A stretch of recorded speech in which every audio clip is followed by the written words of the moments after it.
What's up everyone? Welcome back to the channel. Today, we are doing something absolutely insane. We're going to figure out what's secretly destroying your grades. That's right, we're counting down the top 10 gadgets that can seriously distract you while studying.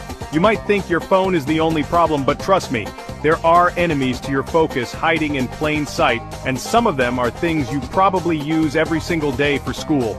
We're going to dive deep into how these gadgets mess with your brain, your sleep, and your report card. It's not just about saying gadgets are bad, because that's not true. Some of these are literally required for school. The key is understanding how they can be both your greatest tool and your biggest enemy. We'll look at how they impact your academic performance, but also your mental health, because feeling stressed or anxious from FOMO is a real thing that makes studying a million times harder.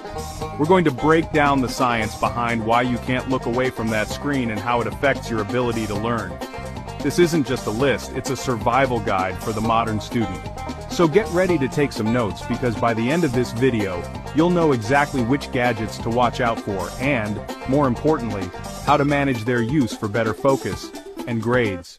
We're not just going to tell you the problem, we're going to give you the ultimate cheat codes to beat the distraction game. Are you ready to level up your study habits? Let's get into it. Kicking off our list at number 10 is a gadget you would never expect, the portable printer.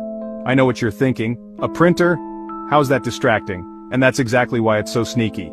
You've got a massive paper due tomorrow, you've barely started, but hey, at least you have this cool tiny printer ready to go.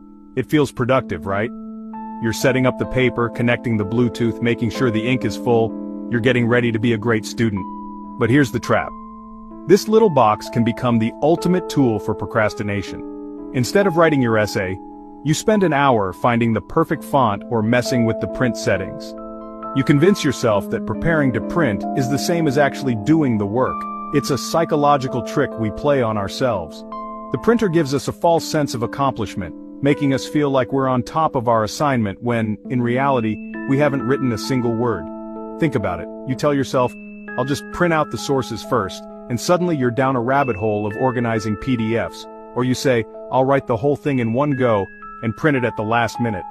This encourages binge working and all-nighters, which are terrible for actually learning and remembering information.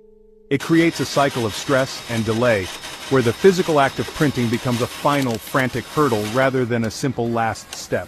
The danger isn't the printer itself, but the mindset it can foster. It represents the final product, and focusing on that can make you delay the hard part, the research, the thinking, and the writing. It's a classic case of preparing to work instead of actually working. You're busy, but you're not productive. Every minute spent fiddling with the printer